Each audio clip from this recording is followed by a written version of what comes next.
메이저 언론들의 눈을 감고 귀를 막는 사이 요즘 대한민국에는 또 다른 형태의 언론사가 등장하고 있습니다. 바로 유튜버들입니다. 유튜버들은 다양한 콘텐츠를 생산하며 실시간 또는 녹화를 통하여 국내는 물론 전 세계로 목소리를 높여가고 있습니다. 명령을 받아서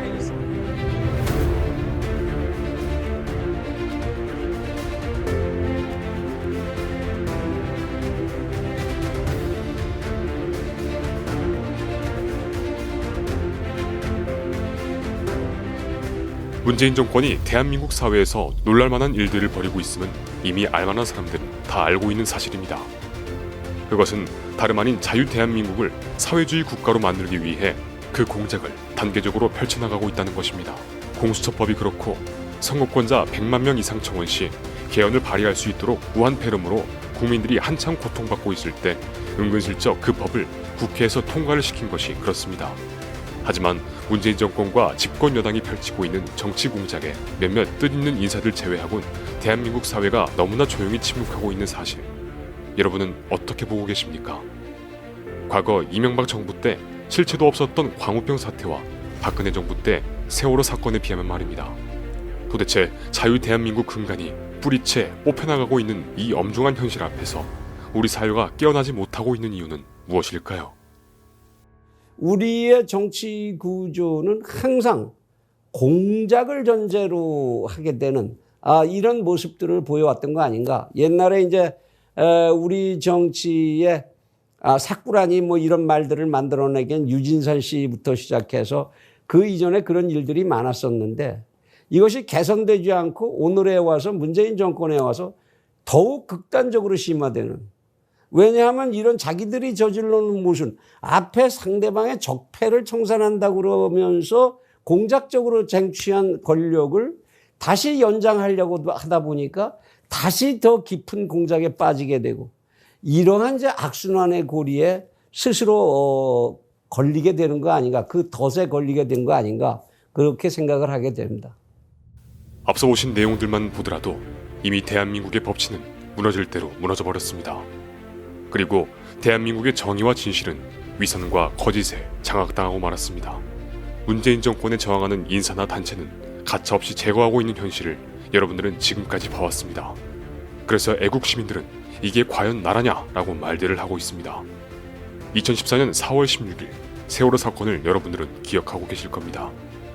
참으로 일어나선 안 될 사고였지만 터지고 말았고 수많은 학생과 일반인들이 차디찬 물속에서 유명을 달리하는 아주 슬픈 사고였습니다. 그런데 우리가 충격에 빠졌던 그 순간 팽목항에서 자원봉사자로 수개월 동안 일을 했다는 중년의 여성은 세월호 유가족들에 대해 달리 얘기를 하고 있었습니다. 물론 일부 유가족들을 두고 하는 얘기이긴 하지만 말입니다. 안 받고 제가 줄 수 있는 게 시간하고 제 마음하고 제 힘밖에 없었잖아요.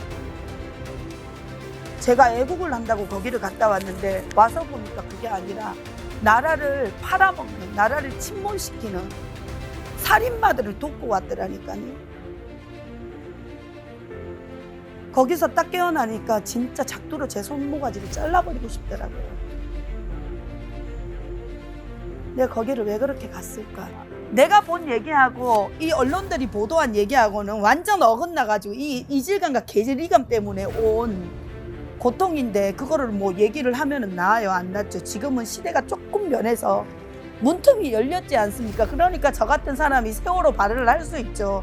그때는 세월호 발언하면요 죽일 것 같이 그랬어요. 죽일 것 같이. 얼마 전에 그 세월호 천막에서 쓰리섬 사건 터졌잖아요.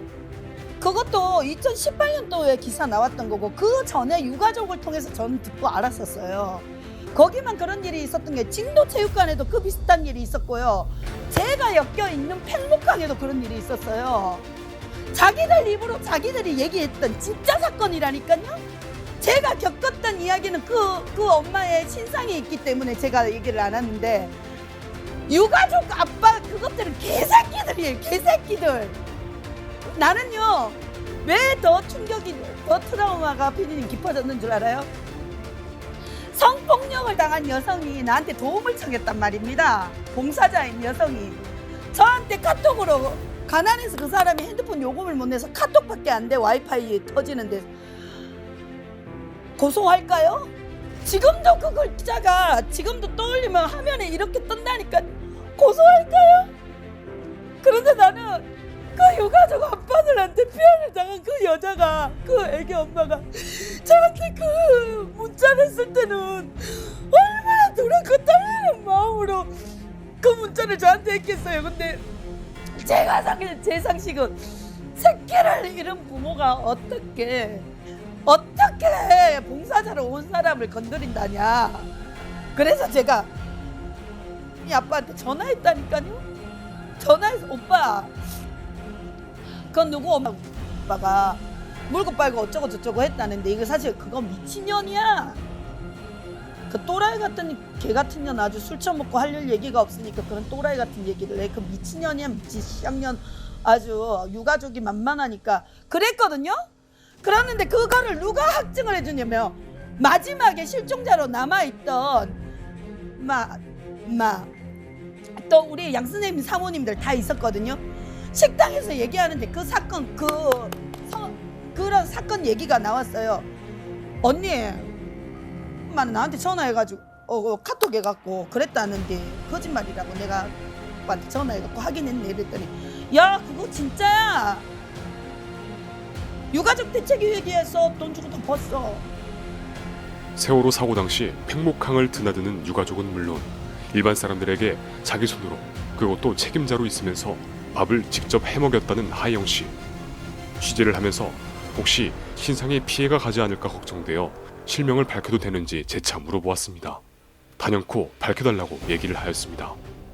이 밖에 그녀가 말한 내용들 중 몇 가지 더 충격적인 내용들이 있었지만 민감한 사안이니만큼 좀 더 물증을 확보한 뒤 다음 기회에 다루고자 합니다.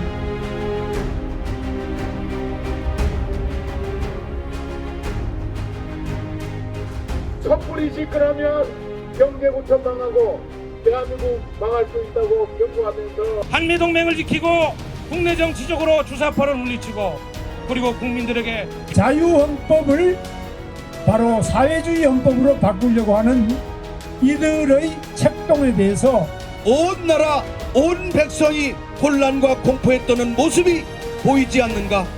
여러분 우리 좀 대한민국 살려주십시오.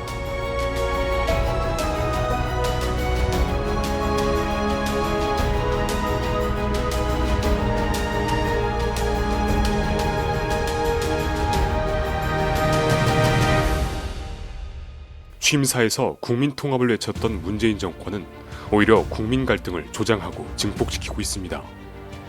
무려 48여 가지 약속 중 단 하나, 국민의 원치 않는 길로 가고 있는 한 번도 경험하지 못한 나라를 만들겠다는 약속 외엔 그 어느 것도 지켜지지 않고 있습니다. 세계 10위권 안의 경제대국 대한민국은 지금 대단히 중차대한 갈림길에 서 있습니다. 무너져가고 있는 자유 대한민국 체제를 원상복구하고 다시 보다 강한 경제대국을 향해 나갈 것인지 아니면 저들의 의도하고 있는 어두운 세상, 즉 사회주의로 갈 것인지 여러분의 선택만을 기다리고 있습니다. 자유 대한민국을 위하여 일할 사람을 찾을 것인가를 여러분에게 또한 묻고 있습니다. 기회를 특정 세력, 과정과 결과도 특정 세력만을 위한 잔치에 들러리로 설 것인지를 묻고 있습니다. 취재차 광주광역시를 찾아갔을 때 어느 택시기사분이 제게 말을 하였습니다. 이번엔 꼭 찍지 말아야지 하고 투표장에 들어갔는데 손은 이미 그쪽을 찍고 있었다고 말입니다.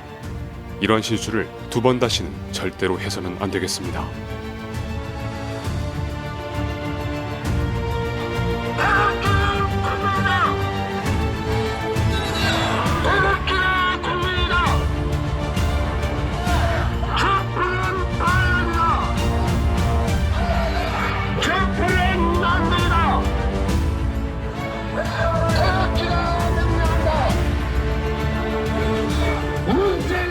마지막으로 어느 집회장에서 젊은이들이 힘찬 외침에 희망을 걸어봅니다.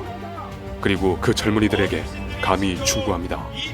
오늘 자유 대한민국이 누리고 있는 풍요로움은 민주화를 외쳤던 세력들이 이뤄낸 결과물이 아니라 길거리에서 태극기를 들고 계신 여러분들의 아버지, 어머니, 그리고 할아버지, 할머니임을 명심하시길.